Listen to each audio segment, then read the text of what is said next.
candidatos y muchas cosas, pero nos vimos contigo ayer o antier aquí, cuando Rafaelita te entrevistó a su programa, para su programa Prendiendo de Valientes, y acordamos que ibas a venir. Voy a ser rápido para entrar con todos y hacer una dinámica en esta media hora que nos tenemos. ¿Cómo ven los comerciantes y su presidente la segunda vuelta electoral entre dos candidatos de posturas diferentes? Y a los dos que los conocemos, al uno por 10 años y al otro por un año. ¿Cómo la ves? Hola Eduardo, qué gusto de Jaime, Javier, Carla, que siempre un enorme gusto estar aquí en este programa, siempre buenas energías, buenas vibras, uno se carga de energías positivas cuando viene este set. Amén. Así que muchísimas gracias, siempre un gusto para mí estar aquí, un saludo a todos aquellos que nos están viendo y escuchando. La palabra que define el momento actual es incertidumbre. En Ecuador todavía la política está muy mezclada con la economía, que es algo que suele pasar en los países, aunque hay algunos que han podido deslindar un poco la parte económica de la parte política. Perú es un ejemplo que se pone, por ejemplo, como a pesar de toda la inestabilidad política, igual el camino de inversiones va avanzando a un mejor ritmo que nosotros, mientras que acá cuando estamos en época de elecciones hay la famosa frase de esperemos a ver qué pasa. No inviertas todavía, vamos a ver, frenemos un poco. Dicen que los billetes es una de las...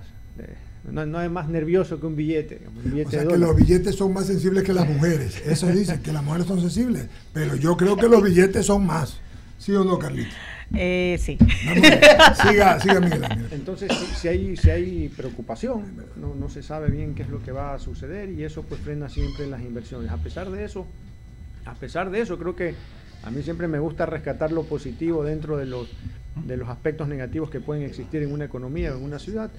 Y vemos, por ejemplo, cómo las ventas del mes de enero, febrero, en relación al año 2024, han venido creciendo, han venido mejorando. Hemos visto un crecimiento de 10% en ventas en comparación al año pasado, a pesar de la incertidumbre, lo cual eso es bueno, eso es positivo. Pero, digamos, nosotros igual como gremios no podemos tampoco pronunciarnos respecto a cualquier candidato, sino que más bien eso está en libertad de todos los comerciantes, empresarios, emprendedores en general. Lo que le preocupa a la Cámara, como yo creo que a toditos, es que al Ecuador le vaya mejor. Totalmente. Y hay mucho nerviosismo respecto a una candidatura porque conocemos su actuar. Y el actuar de ellos lo sabemos, ¿no? Y entonces, pero no se le puede decir por quién votar a los afiliados, Miguel. Sí, correcto. Lo que sí podemos decir es qué es lo que el país necesita desde el punto de vista del sector empresarial. Eso. Y lo que el país necesita desde hace mucho tiempo es que haya mayor movimiento económico. O sea, si no hay plata no podemos corregir muchas otras cuestiones importantes del país como la salud, la educación, la obra pública, infraestructura, etcétera, justicia, etcétera, etcétera. El país necesita crecer económicamente y para crecer necesita que haya un aluvión de inversiones de todo tipo, grandes, medianas, miles de pequeñas. Y eso es lo que nosotros tenemos que empujar para que exista. Entonces, los candidatos que propongan propuestas, valga la redundancia, contundentes para mejorar la economía, para crecer, es lo que al final todos deberíamos estar viendo y pensando, además de las características, digamos, particulares de cada candidato. Pero nosotros como sector empresarial queremos que se impulse el sector productivo, que se apueste al crecimiento económico y que ya, digamos, dejemos de dar vueltas siempre en lo mismo y no empujamos la economía como debe empujarse, ¿no? Porque hablamos de empleo, por ejemplo, pero para crear empleo necesitas crecimiento económico. Claro. Si una empresa no crece, no te contrata gente. No entiende la gente. Yo facturé tanto el año pasado y no subo. Es que mientras no haya generación, no sube el PIB, no vas a facturar más. Y no puedes imponerle tampoco a las empresas diciéndoles que tienes que contratar más gente. No, es que nadie en su sano juicio, si no hay perspectivas de crecimiento, nadie en su sano juicio, técnicamente hablando, va a contratar gente. Ni va a invertir. Ni se van a crear la cantidad de empresas que se necesitan, porque obviamente siempre el espíritu emprendedor, el espíritu guerrero del ecuatoriano, del guayaquileño, hace que a pesar de las dificultades igual busque salir adelante. Pero el nivel de inversión, el nivel de actividad productiva que Ecuador necesita para darle empleo adecuado a la cantidad de personas que no lo tienen es muy grande y estamos todavía muy lejos de eso. Podemos hacer algunos cálculos. El país necesita actividad productiva y lo que necesitamos es destrabar la actividad productiva. Es tan simple, tan sencillo como eso, y lo hemos repetido muchas veces, pero seguimos dando vueltas en lo mismo y no vemos un impulso como se necesitaría. Y eso, si bien es cierto, depende de las autoridades, no solamente de uno de los poderes, depende también de todas las autoridades, porque cuando en un país existe inestabilidad, cuando en un país existe conflicto constante entre los distintos políticos, digamos, autoridades, cuando no hay gobernabilidad, cuando no hay estabilidad, la inversión se va, la inversión se frena. Sí, entonces, es una especie de conciencia que tiene que tomar toda la ciudadanía y la clase política para que entiendan que lo que hagan o dejen de hacer impacta positiva o negativamente en la inversión. O la trae, la genera o la ahuyenta. Y el país todavía tiene una estructura laboral muy negativa, es decir, y no es de ahora, es de hace más de 20, 30 años, la misma estructura laboral de seis de cada 10 ecuatorianos no tiene un empleo adecuado. No es de ahora, es de hace muchísimos años y no terminamos de salir de ese círculo y al final es porque Ecuador no termina de recibir o de generar desde adentro la cantidad de inversión que se necesita para generar empleo. Javier Segarra, por favor. Gracias, Eduardo. Presidente, ¿cómo le va? Buenos días. De hecho, en algunas ocasiones yo se lo he preguntado y se lo vuelvo a preguntar ahora, no como pregunta para ver qué respuesta tengo, sino que realmente es saber que ustedes siempre han hecho un manifiesto, una propuesta, puntos, documentos que son entregados o han sido entregados a los diferentes gobiernos a través de los ministerios correspondientes. Y resulta que seguimos hablando de lo mismo, presidente. Y entonces no hay esa conexión, no hay esa conexión que permita al Ecuador o a los empresarios generar lo que se tiene que generar para que este país crezca económicamente y obviamente se genere el empleo adecuado, ¿no? Sí, exactamente. El sector productivo hace lo que más puede con lo que tiene en las condiciones que tiene, en la situación que el país ha vivido durante muchos años. Entonces, para generar un impulso mayor se necesitan diferentes condiciones del entorno económico de nuestro país y que no es un factor, ojo, porque a veces se piensa, bueno, ¿cuál es la medida que va a cambiar el país? Que no es un factor, es un conjunto de factores que deben apuntar en una misma dirección para que el país sea realmente atractivo, en temas laborales, temas digamos de seguridad jurídica, de seguridad tributaria, de eliminar exceso de tramitología, de eliminar impuestos innecesarios o distorsivos como el ISD, por ejemplo, y una serie de otras trabas que son necesarias para poder impulsar la economía. A mí siempre me gusta repetir, en el sector productivo nosotros no pedimos ni privilegios, ni dádivas, ni prebendas, ni subsidios, ni favores, ni nada.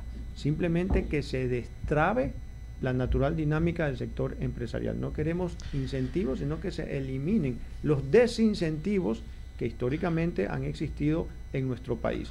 Tan simple y tan sencillo y a la vez complejo como es. Déjennos trabajar, así de sencillo. Lo otro es que en este país vivimos partidos en dos. Entonces los que se creen de arriba, esa burocracia dorada, esa burocracia que vive a costilla del que trabaja, porque los que trabajamos somos los que de alguna u otra manera, y más aún ustedes como sector productivo generan impuestos, o mejor dicho, pagan impuestos, y eso es lo que los mantiene a esos burócratas vagos, y esos son los que entorpecen la actividad, y esos son los que entorpecen el desarrollo del Ecuador. Y no terminamos de entenderlo, porque yo le decía a Eduardo hace unos días atrás, cuando llegó el año 2000 y dijimos vino la dolarización, presidente, yo dije, este país cambia. Y seguimos hablando de lo mismo, presidente. Sí. 25 años después. Sí, de hecho la dolarización, que fue una medida positiva para el país. Y perdón que lo interrumpa, yo revisaba lo de Joyce de Ginata. ¿Por qué no se pudo aplicar lo que ella decía ahí en ese documento? Sí, es cuando la política está por encima de la economía. Es tan simple y tan sencillo como es eso. Una vaina. La dolarización fue una medida muy positiva que ayudó a corregir un problema puntual, pero fundamental para una economía, pero no lo resuelve todo, porque hay que acompañar la dolarización con una serie de medidas que ayuden a que haya mayor actividad productiva, más exportaciones, más inversiones. A veces se dicen, no, es que necesitamos exportaciones para proteger la dolarización. Yo no diría protegerla, yo diría fortalecerla. Claro. Necesitas obviamente más liquidez en una economía. Y cuando tienes una economía dolarizada, necesitas inversión extranjera que inyecta dólares o exportaciones que también inyectan dólares. Pero al final si el país no termina de ser atractivo y competitivo, entonces eso no termina sucediendo. Esa palabra que usted al principio dijo en este diálogo, incertidumbre, es que eso es lo que vivimos los ecuatorianos cuando escuchamos, quieren desdolarizar, queremos coger las reservas monetarias internacionales. O sea, por Dios, dejen de hablar, perdóneme, presidente, con todo respeto, dejen de hablar pendejadas, ¿sí me explico? Porque eso es lo que hace mal al país, y eso es lo que le genera una inestabilidad y un subdesarrollo que no queremos los ecuatorianos, que en algo tenemos una visión para salir adelante. Pero desafortunadamente tenemos esa clase política que prevalecen sus intereses antes que los intereses de los ecuatorianos, presidente. Sí, totalmente, y que no tienen, digamos, el hábito o la capacidad. Es que ni siquiera han generado un empleo, pues. Yo diría, no tienen el hábito de trabajar en equipo, digamos, de generar sinergias, de llegar a acuerdos beneficiosos para el país o para el bien común, o tener esa capacidad o esa actitud más que capacidad de poner primero el país o poner primero el interés común por encima del interés individual, algo que es tan simple, algo tan sencillo, de sentido común, que probablemente lo hemos escuchado, pero es que en la práctica no se da, no se da, no lo vemos. Y ojo, hay que ser también bastante honestos. Lo vemos en la clase política, pero también pasa en la sociedad civil. A veces la clase política es una especie de reflejo también de la sociedad civil, y todos debemos aprender a trabajar en sinergias, en equipo. Por ejemplo, hablamos del crimen organizado. Yo siempre recuerdo una frase que a mí me dijeron en Medellín, en Monterrey, porque fuimos a aprender con Jorge, que hombre inteligente, ¿no? Hicimos un trabajo de aprender de las experiencias de otros. Increíble. Y ellos nos decían tan simple y tan sencillo como, oye, si quieres combatir al crimen organizado, tienes que hacerlo de manera organizada. Claro. No lo puedes hacer de manera desorganizada. Claro. Es tan simple como eso. Muy buena. Pero lo que tú ves en el Ecuador todavía es que hay esa desarticulación dentro del mismo sector público, gobierno central, gobierno local, distintos poderes del Estado, y también entre el sector público y el sector privado, que también debe haber esa articulación público-privada. Nosotros en el sector privado estamos trabajando, estamos construyendo dentro del sector empresarial y con otras entidades de la sociedad civil sinergias. Estamos acercándonos, estamos tratando de tener una visión común para, por lo menos en el sector privado, estar alineados y luego poder también presionar a las autoridades para que se alineen en lo que se quiere, ¿no? Nos lo decían allá también en Monterrey. Los políticos suelen tener incentivos de corto plazo, pero los cambios que necesita el país son estructurales, de mediano y largo plazo. Entonces no tienen el incentivo para hacerlo. Entonces necesitan una sociedad civil muy bien articulada y estructurada, que sepa marcar el ritmo y que sepa también encauzar, alinear a las autoridades para que trabajen en aquello que queremos como sociedad civil y no solamente en lo que a ellos les genera alguna retribución de corto plazo política. Esa conectividad que puede haber o debe haber, fíjese que, y usted también lo señaló hace un momento, por el tema laboral, ¿no? Seguimos hablando de una reforma, de un cambio, etcétera, etcétera. Es la verdad que da ganas de salir corriendo en este país. Carlita, por favor. Carla Joel Schultz. Buenos días. Los operadores de cruceros informaron ayer que al ministerio que Manta será retirada de la ruta internacional debido a la inseguridad. Pero lo que quieren también, un poco avanzaron, es que el Ecuador va a ser retirado de la ruta de turismo de los cruceros. Ya los golpes van directo a los operadores, seguramente luego vendrá el tema hotelero, llega todo. Una cadena impresionante. Le pregunto a usted, ¿es tan difícil crear esta sinergia? ¿Es tan difícil hacer que los empresarios piensen que tienen que estar unidos, que todos tenemos que estar en una misma línea como ecuatorianos más allá? O sea, es difícil porque usted dice, estamos tratando esto y percibo que es difícil hacerlos entender que este es el resultado, que esto empieza por los cruceros y que seguramente va a terminar, no sé, hasta por los charters, no sé. Puede ser complejo, pero yo he visto pasos que nos permiten tener esperanza, al menos en el mundo gremial que representa el sector productivo. Dentro del mundo gremial, que existimos más de 155 gremios, más o menos, en el Ecuador, de distintos sectores y de distintas ciudades, que nos unimos en el llamado Comité Empresarial Ecuatoriano, hemos venido trabajando. A mí me tocó presidirlo hasta hace un año, durante 2 años, y todo el trabajo que hemos hecho es en unidad. Unidos somos más productivos. Y si tenemos una visión de país común, nos va a ir mejor a todos. Y sí se han dado pasos importantes. Yo creo que hoy hay una conciencia de que debe haber unidad. Lo que no hay todavía, y digo a nivel general, es esa, digamos, esa habilidad o esa capacidad de hacerlo realidad. Porque cuando hablamos de tener visión común y de trabajar articuladamente, hay que tener la capacidad de ceder en algunas cosas. Y si no tenemos la capacidad de ceder, ahí sí estamos bien complicados. Alguien me decía, esto me lo decían en Medellín, que cuando ellos empiezan a enfrentar al crimen organizado, por ejemplo, lo más difícil, que cuando lo lograron, se empezaron a dar pasos realmente positivos, fue que la sociedad civil trabaja organizada. ¿Por qué? Porque existía algo que ellos le llamaron los ecosistemas.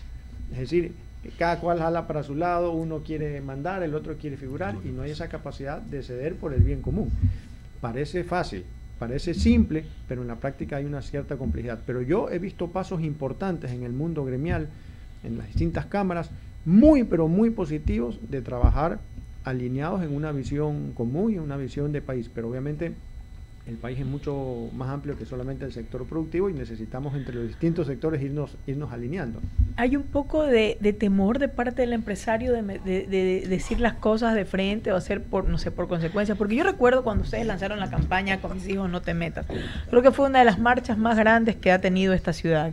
Esa fue una, cuando se quisieron meter con la herencia de nuestros hijos, con la herencia de los ecuatorianos. Ustedes se articularon tan bien a nivel nacional que fue, pero luego yo siento que, y lo digo con todo el respeto, pero siento que muchos empresarios han preferido callar, prefieren retroceder y no decir esto es por temor a que no saben lo que pueda pasar. Yo tengo ahí un par de comentarios que son importantes precisar.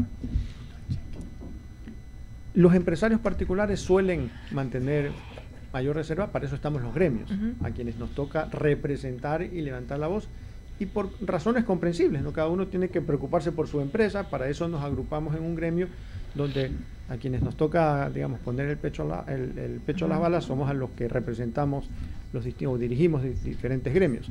Ahora, una cosa que nosotros hemos venido pensando desde hace algún tiempo es que no podemos abonar tampoco a lo que vemos siempre en la política, que uno quiere hacer algo y el otro sale y reclama y esto se vuelve ingobernable.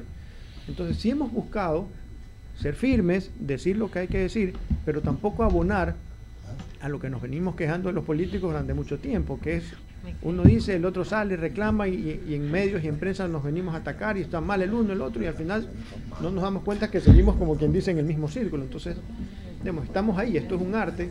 ¿Cómo podemos con firmeza decir lo que hay que decir, presentar las propuestas en tono positivo también, sin abonarle a este conflicto, a esta lucha, a esta confrontación constante que existe en el país y que no permite articular y que no permite trabajar en equipo? Entonces, estamos en esa línea, y sí, cuando hay causas muy fuertes o ataques muy fuertes, el sector productivo, téngalo por seguro que se va a unir, y si es de levantar la voz, la va a levantar con mucha fuerza, y también estamos buscando tender puentes. Esto es un arte. No hay que cerrar ninguna posibilidad. Y no estarnos peleando como los políticos, sino dialogando, proponiendo. Sí, cuando hay que alzar la voz, la alzamos y la vamos a seguir alzando, pero queremos también abonar un poco a la actitud de sinergia, de trabajo en equipo y no tanto de confrontación, que nos ha llevado a una polarización muy fuerte, ¿no? En redes, por ejemplo, alguien dice algo sin pruebas, ataca, y luego el atacado contraataca, y luego el otro vuelve a contraatacar, y eso se vuelve un pelea, dimes y diretes, y nos olvidamos de lo esencial. Entonces creo que hay que ir trabajando en cómo decir las cosas, cómo hacerlo, y creo que la sociedad civil también tiene que, hoy en día que existen las redes sociales donde se ha democratizado la palabra y la capacidad de opinar, creo que también todos debemos opinar de alguna manera, porque eso también mueve a los políticos, ¿no? Pero de alguna forma responsable también, porque 100%. Hoy en día que no sea las redes sociales el campo de batalla. Exactamente. Una pregunta con relación a los aranceles, el 10% pues que Trump ha decidido ponerle a Ecuador, ¿eso nos afecta? ¿En qué sectores puntualmente? Sí, yo creo que es importante ahí primero dar tranquilidad a la ciudadanía, y segundo, verlo como una oportunidad, al menos para el Ecuador. Tranquilidad porque, si bien es cierto, hay un incremento de aranceles, no es solamente al Ecuador, sino que es a todos los países, al mundo entero. Y cuando uno ve el resultado, comparativamente hablando, o en términos relativos, no hemos sido afectados, en el sentido de que a otros países con quienes compiten nuestras exportaciones, les han subido más. Camarón. Es cierto, ojo, es cierto, bueno, en flores sí, digamos, estamos un poquito en desventaja, pero no porque relativamente nos han cambiado a los países que competimos con diferente arancel, sino porque siempre, cuando hay una subida de aranceles, suben los precios. Y en economía, cuando suben los precios, baja la demanda. Que uno podría decir, bueno, pero es que subió los precios, gana un poco más. No, pero es que esta subida de precios es plata para el Estado estadounidense. Entonces, es un golpe a la demanda que sí nos puede afectar. No sabemos todavía cuánto y cómo, ahí cada sector podría decirlo con mayor precisión porque sabe cuál es la sensibilidad de precio que tiene, pero en ese sentido estemos tranquilos que no nos han golpeado tan fuerte a nosotros como Ecuador. ¿Y cuál es la oportunidad? Y la oportunidad es que dentro de esta medida, que a mí en lo particular y al comercio nos parece que es, digamos, negativa en general, digamos, nosotros creemos en el libre comercio, nosotros creemos en que se bajen los aranceles de los distintos países y que se pueda comerciar libremente porque eso aumenta la eficiencia, aumenta la libertad y eso es mejor para cualquier economía. Entonces, si bien es cierto, no estamos de acuerdo específicamente con la medida porque por principios pensamos lo contrario, sí es cierto que algunos de los argumentos, no entraríamos ahorita en detalles, pero algunos de los argumentos que está esbozando Estados Unidos son ciertos y es verdad. Porque hay países, entre esos Ecuador, que hemos puesto barreras al comercio, trabas al comercio, obstáculos al comercio, que no están bien y no son correctas. Entonces yo creo que es la oportunidad para que Ecuador se sienta a conversar, quizás, vamos a ver cómo reaccionan los distintos países, pero quizás esto es una oportunidad para que entre países se sienten a conversar y podamos lograr en el mundo entero menos aranceles para todos. Porque los aranceles en sí mismos son una traba, porque yo creo de hecho que el mismo consumidor estadounidense va a tener hoy en día un golpe, porque cuando tú, va a sentirse afectado. Cuando tú subes los aranceles, digamos, suben los precios de los productos, de materias primas también, de bienes de capital y de bienes de consumo en general.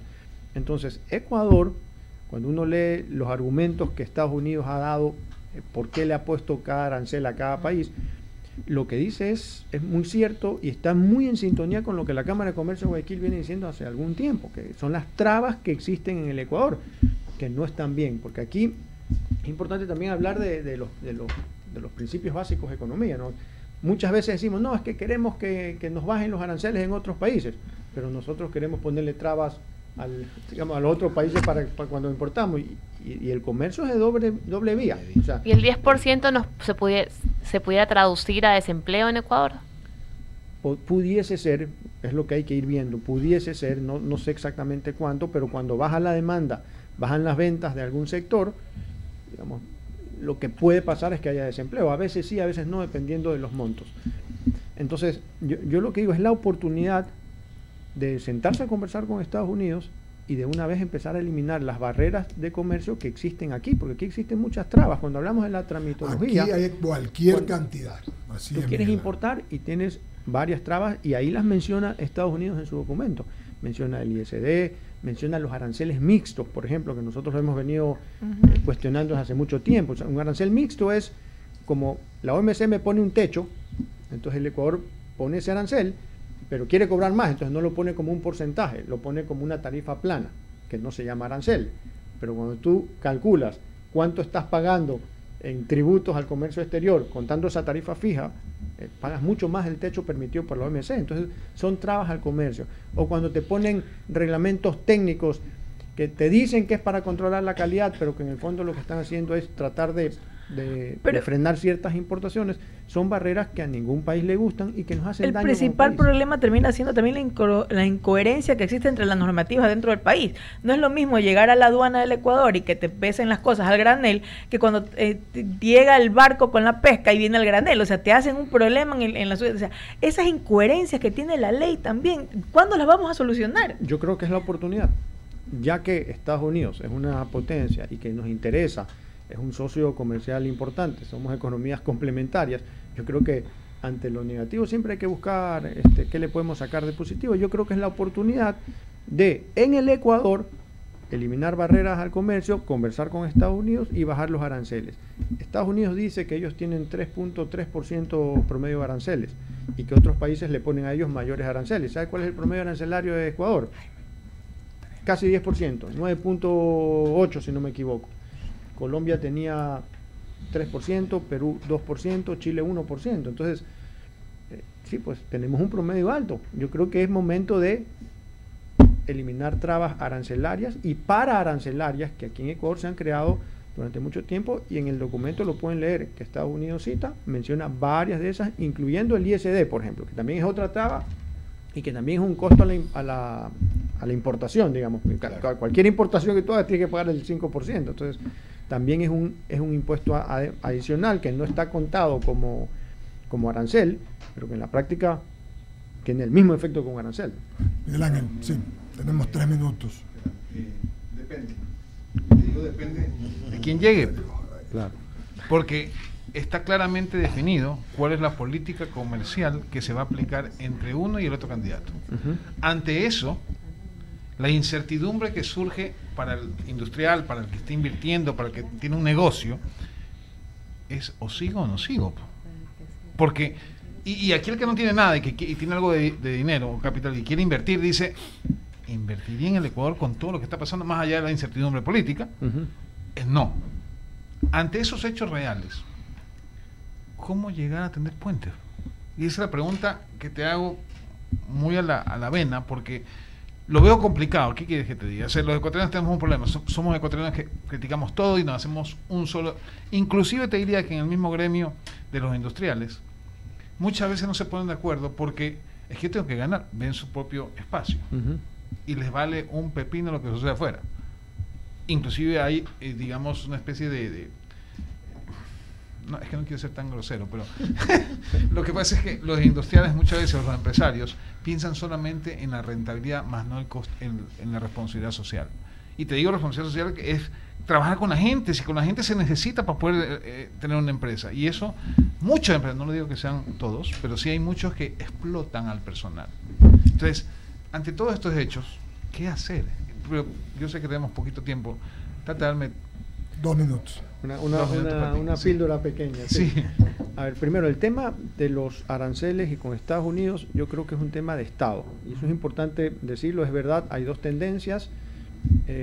Digamos, ya ustedes las conocen, cuál apunta más hacia el mercado, exactamente, cuál más, por lo que hemos vivido, un poco más hacia el proteccionismo, un poco más hacia cerrarnos como economía. Pero este tema es un tema de Estado, y el gobierno que gane, el candidato que gane las elecciones, debería conversar con Estados Unidos y debería impulsar al sector productivo, eliminando las barreras arancelarias y pararancelarias. A nosotros nos toca atender puentes, sí, lo vamos a hacer con cualquiera de los candidatos que gane las elecciones. De hecho, vamos a tener reuniones probablemente con los candidatos en los próximos días. Qué bueno. Para escuchar y para proponer y decir qué es lo que nosotros estamos viendo y pensando. Y con respecto a la actitud de algunos empresarios, lastimosamente sí ha pasado, y esos son los que nos han hecho mala fama, digamos, claro, lo que nos dañan la imagen, digamos, de alguna manera. Pasa en cualquier profesión, pero también igual me atrevo a decir que yo he visto signos positivos de que sí se puede llegar a acuerdos. ¿Y saben cuál es un ejemplo muy claro? El acuerdo comercial con China. Era uno de los acuerdos o de las, digamos, medidas que menos posibles se pensaban en el Ecuador por la diversidad de criterios, por la diversidad de actitudes, porque cada cual quiere proteger, porque a algunos les conviene muchísimo, a otros no les conviene para nada. Pero me tocó a mí, como presidente del comité empresarial en ese entonces, liderar el cuarto adjunto, que es el grupo del sector privado que trabaja en conjunto con los negociadores para conseguir el acuerdo en los mejores términos y de la manera más rápida. Y fue posible. O sea, nos pusimos a poner de acuerdo. Es verdad que tuvieron que ceder, y yo felicito a los distintos sectores que tuvieron que ceder, uno en una parte, otro en otra parte. También los negociadores hicieron un buen trabajo de sacarse el jugo por lograr lo mejor para los sectores más sensibles y vulnerables. Y se pudo tener un acuerdo equilibrado, donde se pudo tener consideraciones especiales para varios sectores y muchas subpartidas, pero que al final lo logramos, algo que era impensable se lo pudo hacer cuando se trabaja coordinadamente en el sector privado y articuladamente el sector público y el sector privado. Entonces yo creo que ese es un ejemplo de esos signos positivos que se ven como luz al final del túnel, de que algunas cosas que se pensaban imposibles sí son posibles si se trabaja coordinadamente. Entonces, a mí me toca ser optimista, me toca ser positivo, mantener siempre viva la esperanza y pase lo que pase, pues vamos a estar ahí trabajando, tendiendo puentes y aportando desde nuestra trinchera para que el país salga adelante. Muchas gracias, querido Miguel Ángel. No, qué interesante la ponderación, la frialdad, porque frialdad, la firmeza, pero también el abrir las manos para que todos podamos trabajar y tener al Ecuador unido. Ese es el único camino, no en desunir, se trata de unir, no en destruir, sino en unir. Así que te felicito, Miguel Ángel González, presidente de la Cámara de Comercio y expresidente del Comité Empresarial Ecuatoriano por 2 veces. Seguiremos conversando, todavía hay mucha tela que cortar. Encantado, un gusto muy grande estar siempre aquí. Muy bien, vamos a apagar el corte, ya viene el padre Francisco Sojos, vamos a hablar con el rector de la catedral, vamos a conversar con él ahorita. Vamos al corte.